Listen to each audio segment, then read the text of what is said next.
வணக்கம் நண்பர்களே. போதைப் பொருள் கடத்தலில் சர்வதேச அளவில் வியாபாரம் செய்து வந்த ஒரு நபர் திமுகவினுடைய அயலக அணியினுடைய தலைவராகவோ இது ஒரு பதவியில் இருந்திருக்கிறார்.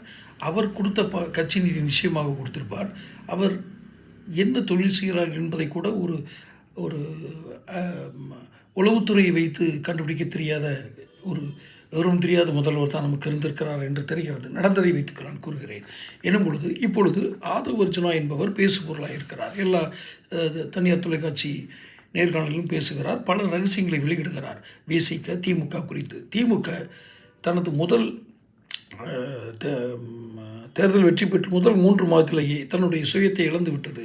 எதற்காக வந்தார்களோ அதை தவிர்த்து மற்ற வழிகளை பார்க்க ஆரம்பித்து விட்டார்கள் என்று ஆதவ் அர்ஜுனா கூறுகிறார். என்றால் இந்த லாட்ரி மார்ட்டின் பணம் தான் திமுகவினுடைய பணத்திற்கான ஒரு பலமான அமைப்பாக இருந்ததா?